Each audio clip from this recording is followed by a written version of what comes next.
एक ऐसा नबी उनको जिंदा आग में डाल दिया गया। नाम है इब्राहीम अलैहिस्सलाम।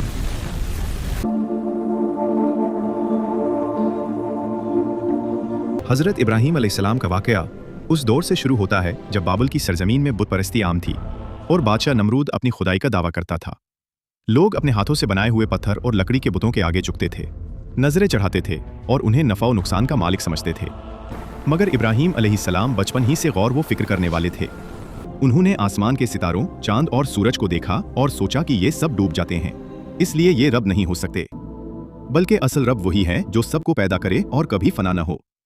जब उन्हें यकीन हो गया कि अल्लाह ही वाहिद माबूद है, तो उन्होंने निहायत नरमी मगर मजबूती के साथ अपनी कौम को समझाना शुरू किया कि तुम जिन बुतों को पूजते हो वो न सुनते हैं, न बोलते हैं, न तुम्हें फायदा दे सकते हैं और न नुकसान। मगर कौम ने जिद और तकब्बुर से इनकार किया। एक दिन जब सब लोग मेले में गए तो इब्राहीम बुतखाने में दाखिल हुए और एक एक करके सब बुतों को तोड़ दिया और कुल्हारा सबसे बड़े बुत के गले में डाल दिया ताकि कौम को सोचने पर मजबूर करें। जब लोग वापस आए तो अपने माबूदों को टूटा हुआ देखकर गुस्से से कांप उठे और इब्राहीम अलैहिस्सलाम को दरबार में लाया गया, जहां उन्होंने हिकमत से फरमाया कि बड़े बुत से पूछ लो अगर वो बोल सकता है।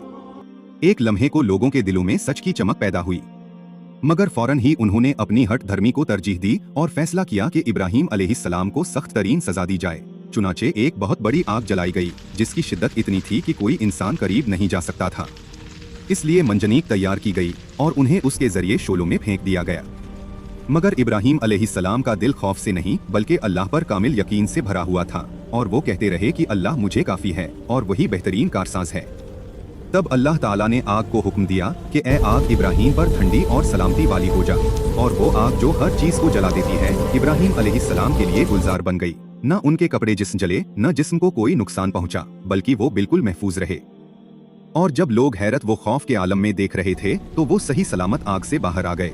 और यूं ये मौजज़ा कयामत तक के लिए ईमान वालों के लिए मिसाल बन गया कि जो शख्स सच पर डट जाए और अल्लाह पर मुकम्मल भरोसा करे तो दुनिया की सबसे बड़ी आग भी उसे नुकसान नहीं पहुंचा सकती, और बातिल चाहे कितना ही ताकतवर क्यों न हो, आखिरकार हक ही गालिब आता है।